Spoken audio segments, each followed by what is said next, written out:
ആ പെങ്കൊച്ചിനോട് പോയി വഴി എന്താന്ന് ചോദിച്ചിട്ട് വന്നാലോ? ചോദിക്കാം, മുഴുവനായിട്ടും ചോദിക്കാം. തല്ലു വിളിക്കാനായിട്ടാ ബ്രോ. ഓരോ ദിവസം മാറി മാറി പൊയ്ക്കൊണ്ടിരിക്കുക, ഒരു വിചിത്രമായ മൃഗത്തെ പോലെ. എന്താണ് ബ്രോ ഇത്? പെട്ടെന്ന് ഹാർട്ടിലും ബ്രെയിനിലും ഒരു പ്രഷർ കൂടി വരുന്നു. എന്തോ സംതിങ് ഈസ് ഹാപ്പനിങ് ഇൻസൈഡ്. ഇതിനെയാണ് പ്രാന്തെന്ന് പറയുന്നത്. കറക്റ്റ് സമയത്ത് ഭക്ഷണം കഴിക്കാതെ ഉറങ്ങാതിരുന്ന ഇങ്ങനെയൊക്കെ വരുമെന്നേ. വിവരമില്ലാത്തവൻ അങ്ങ് മാറിക്ക്. പ്രാന്തല്ല. Excuse me ma'am. No excuse. അതെന്താന്ന് വെച്ചാ ഞാൻ നിങ്ങളുടെ മാഡം അല്ല, അദ്വൈക. ഇനി പറ, ഞാൻ നിങ്ങൾക്ക് എന്ത് സഹായ ചെയ്തു തരണ്ടേ? ഇതിനു മുമ്പ് ഏതോ കസ്റ്റമർ കെയറിലെ ജോലിയായിരുന്നല്ലേ? അതെയല്ലോ. നിങ്ങൾക്ക് എങ്ങനെ മനസ്സിലായി? നാട്ടിലുള്ള ആൾക്കാർക്ക് മുഴുവൻ മനസ്സിലാവും, എന്നിട്ട് നിനക്ക് മനസ്സിലായിട്ടില്ല. ഏയ്, അദ്വൈകാന്നോ? അതെന്ത് പേര്? ഇതുവരെ കേട്ടിട്ടില്ല ഞാൻ. അതിന്റെ മീനിങ് ഒന്ന് പറയൂ. അദ്വൈകയുടെ മീനിങ് അറിഞ്ഞു കഴിഞ്ഞാൽ ഇപ്പൊ അവൻ അങ്ങോട്ട് മലത്താൻ പോവല്ലേ. അദ്വൈക എന്ന് വെച്ചാ യുണീക്ക്, അതാണ്. അതായത് ഈ ലോകത്തില് എന്നെ പോലെ ഒരുത്തേ കാണും, അതാണ് അതിന്റെ അർത്ഥം. അദ്വൈത എന്ന് വെച്ചാ യുണീക് പേഴ്സൺ. നിങ്ങൾ അവളെ അന്വേഷിച്ച് കണ്ടെത്തണം. അന്വേഷിച്ചാലും കണ്ടെത്താൻ പറ്റില്ല. Unique. Nice name. Okay, no problem. ഇവിടെ അടുത്ത് നല്ല ഫുഡ് എവിടെ കിട്ടുന്നത്? അല്ല, അപ്പൊ പേരമ്പൂർക്ക് പോകാനുള്ള വഴി ചോദിക്കണ്ടേ? ബ്രോ, ആദ്യം നമുക്ക് നല്ല ഭക്ഷണമൊക്കെ കഴിച്ച് റെസ്റ്റ് എടുത്തിട്ട് പിന്നെ നമുക്ക് ഇവിടെ വന്നിട്ട് വഴി ചോദിച്ചാ പോരെ? അതല്ല നല്ലത്. വെറുതെ ഓരോന്ന് പറഞ്ഞോളൂ. ഹോട്ടൽ എവിടെയുള്ള? ആ ഹോട്ടലില് നല്ല ടേസ്റ്റ് ഉള്ള ഫുഡ് കിട്ടും. ഓക്കേ, ഒന്ന് ട്രൈ ചെയ്ത് നോക്ക്. ബൈ. Thank you. യുണീക്, ഇദ്ദേഹം എന്താ പ്രോബ്ലം? ഗണേശേട്ടാ, നിങ്ങൾ എന്തിനാ നമ്മുടെ ഹോട്ടലിൽ ഒന്ന് ഭക്ഷണം കഴിച്ചിട്ടേ കാശ് തരാതെ നൈസായിട്ട് മുങ്ങിയതാവുമാര്. അത് ശരി. അപ്പൊ നിങ്ങളുടെ കയ്യിൽ പൈസയൊന്നുമില്ലേ? അല്ല, ഞങ്ങളുടെ കയ്യിൽ കാശൊന്നുമില്ല. അതെന്താന്ന് വെച്ചാലേ, നമ്മുടെ പ്രൈം മിനിസ്റ്റർ ക്യാഷ്ലെസ് ഇന്ത്യ എന്നല്ലേ പറഞ്ഞേക്കുന്നത്. അതുകൊണ്ട് ഞങ്ങൾ ആ സിസ്റ്റത്തെ ഫോളോ ചെയ്തത്. ആഹാ, അതെ, എന്റെ കടയില് പേടിഎം ഉണ്ട്. പേ ചെയ്തോളൂ. അതുവരെ ചേച്ചി എന്തായി പറയണേ? ഓട്ടോയ്ക്ക് കാശില്ലാത്തവനോട് ഓടിക്കാർ വേണമെന്ന് ചോദിച്ചാൽ എങ്ങനെ? പോക്കറ്റിൽ 10 പൈസ ഇല്ലാത്ത ഞങ്ങളോട് പേടിഎം ചെയ്യാൻ പറഞ്ഞെങ്ങനെയാ? ഇതൊക്കെ സത്യാന്നേ. ഗണേശേട്ടാ, ചേട്ടൻ പോയിക്കോ, ഞാൻ തന്നേക്കാം. നിർന്നില്ലേ? പിന്നെന്തിനാ ഇങ്ങനെ നോക്കുന്നത്? Thank you. ഇനി നിങ്ങൾ പറയും, ശരിക്കുള്ള പ്രശ്നം എന്താ? നിങ്ങളെ കാണാൻ കാശുകാരെ പോലെ ഉണ്ടല്ലോ. നിങ്ങൾ പറയുന്ന കേട്ടിട്ട് എനിക്ക് അങ്ങോട്ട് വിശ്വസിക്കാനും തോന്നുന്നില്ല. സിറ്റുവേഷൻസ് ആർ ഡിമാൻഡിങ്, അതുകൊണ്ട് എങ്ങനെയൊക്കെ സംഭവിച്ചത്. കുറച്ച് ഇമ്പോർട്ടന്റ് ജോലിയുണ്ട്. Definitely I will tell you later. Okay? അതൊന്നും കുഴപ്പമില്ല. എന്നോട് പറഞ്ഞില്ലെങ്കിൽ ഒരു കുഴപ്പമില്ല. നിങ്ങളെ കാണാൻ അത്ര പ്രശ്നക്കാരായിട്ടൊന്നും തോന്നുന്നില്ല. അതുകൊണ്ട് നിങ്ങൾ ഇവിടുന്ന് പോയിക്കോ. Okay, bye unique. ശരി, വാ പോവാ. രക്ഷപ്പെട്ടു.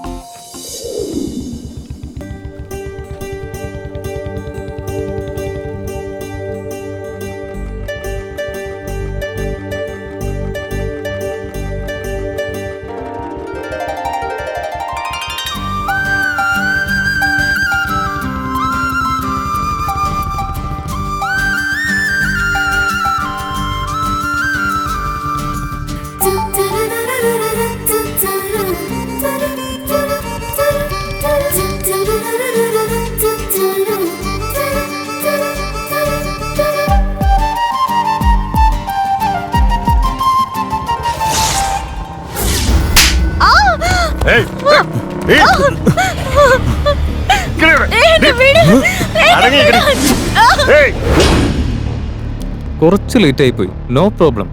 ടൈമിംഗ് എന്തായാലും തെറ്റിയില്ല. നമ്മൾ ഈ കളിയിലല്ലേ, പുറത്തിരുന്ന് കണ്ടാ മതി. അവന്റെ ലവറല്ലേ, അവൻ തന്നെ പോയി രക്ഷിക്കട്ടെ. ഷോ തുടങ്ങട്ടെ.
എവിടെ പോയാലും ഇത് തന്നെ.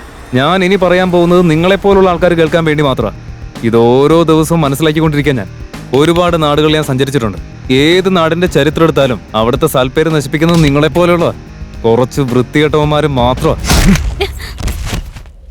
Uneducated brainless fools. നീ എന്തിനാ എന്നെ രക്ഷിച്ചത്? I don't know. അല്ല, നീ എന്തിനാ അവരോട് അത്രയും സംസാരിക്കാൻ നിന്നെ? ഇത്രയും കഷ്ടപ്പെട്ട് ഫൈറ്റ് ഒക്കെ ചെയ്തതല്ലേ, അവസാനം 5 ഡയലോഗ് അടിക്കണ്ടേ? അങ്ങനെയാണെങ്കിൽ എന്നോട് എന്താ പറയാ? നിന്നോട് ഞാൻ ഒന്നും പറയില്ല, വഴിയേ താനെ മനസ്സിലായിക്കോളും. കാലക്ക് കട്ടിലൊടിച്ചല്ല.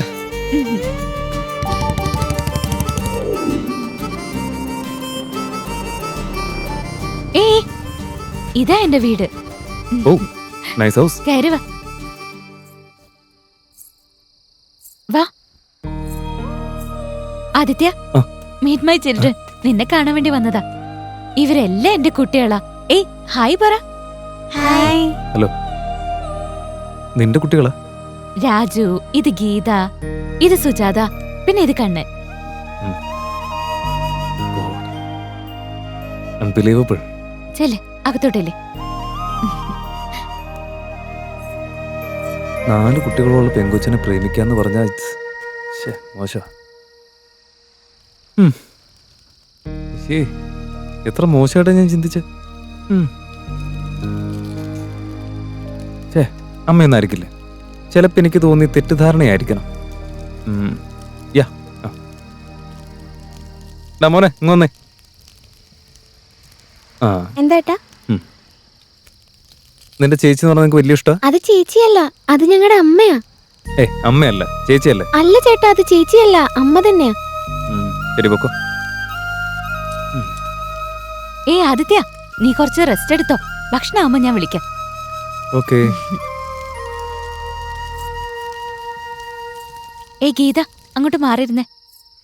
ആദിത്യ, ഭക്ഷണം റെഡിയായി, വാ കഴിക്കാം. ഓക്കേ. ഇരിക്ക്.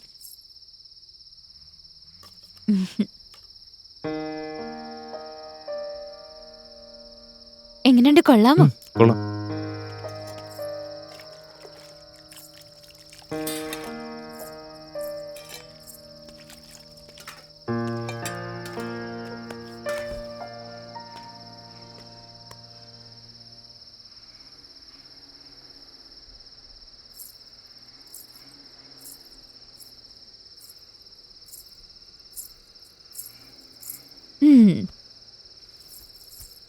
പിന്നെ പറ, നീ എന്തോ ജീവിതത്തിനും മരണത്തിനും ഇടയിലുള്ള കളിയിലാന്ന് പറഞ്ഞില്ലേ?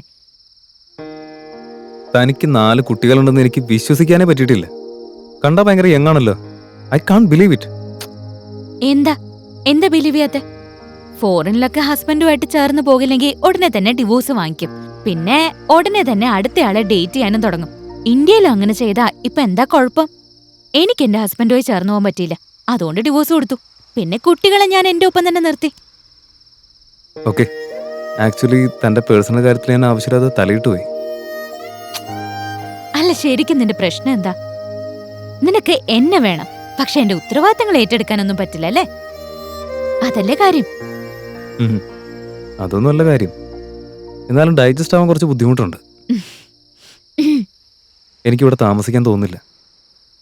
അതായത് നിനക്ക് എന്നെ കണ്ടപ്പോ തന്നെ എന്നോട് പ്രണയം തോന്നി അല്ലേ? പക്ഷെ എനിക്ക് 4 കുട്ടികളുണ്ടെന്ന് അറിഞ്ഞപ്പോ ആ സ്നേഹം അങ്ങ് തീർന്നു. പിന്നെ ഇതെങ്ങനെ ലവ് ആവാ? പറയ്, ഇതിനാരെങ്കിലും ലവ് എന്ന് പറയോ? നമ്മൾ ഒരാളെ സ്നേഹിക്കുകയാണെങ്കിൽ, അതും സിൻസിയർ ആയിട്ട് സ്നേഹിക്കുകയാണെങ്കിൽ, ആ വ്യക്തിയുടെ എല്ലാ നെഗറ്റീവ്സും നമ്മൾ അക്സെപ്റ്റ് ചെയ്തല്ലേ പറ്റൂ. ശരിക്കും അതിനല്ലേ ലവ് എന്ന് പറയാ. എന്താ അങ്ങനെയല്ലേ? നീ ഒന്നും പറയാത്ത എന്താ? എന്തെങ്കിലും പറ. സോറി യുണീക്ക്, ഞാൻ അത്രയ്ക്ക് അങ്ങ് ആലോചിച്ചില്ല. ഞാൻ ഒരുപാട് രാജ്യങ്ങളിൽ പോയിട്ടുണ്ട്, ഒരുപാട് മനുഷ്യരെയും കണ്ടിട്ടുണ്ട്. പക്ഷെ അതുകൊണ്ടൊക്കെ എന്ത് യൂസുള്ളേ? ഇത്രയും ചെറിയൊരു കാര്യം ആലോചിക്കാനുള്ള പക്വത ഇല്ലാതെ പോയില്ലേ? I M so happy now. ഇതെന്റെ ജീവിതത്തിൽ ഒരു സ്റ്റെപ്പ് വളർന്ന പോലെയാ, പെട്ടെന്ന് കുറച്ച് മെച്യൂരിറ്റി വന്ന പോലെ. Thank you unique. ഇനിയിപ്പം ഞാൻ പറയാം. നീ ഇങ്ങനെ എന്തെങ്കിലും പറയുന്നതിനേക്കാൾ ഫീൽ ചെയ്യുന്നതാ എനിക്കിഷ്ടം. ഒന്നും നീ പറയണ്ട, ജസ്റ്റ് ഫീൽ ഇറ്റ്.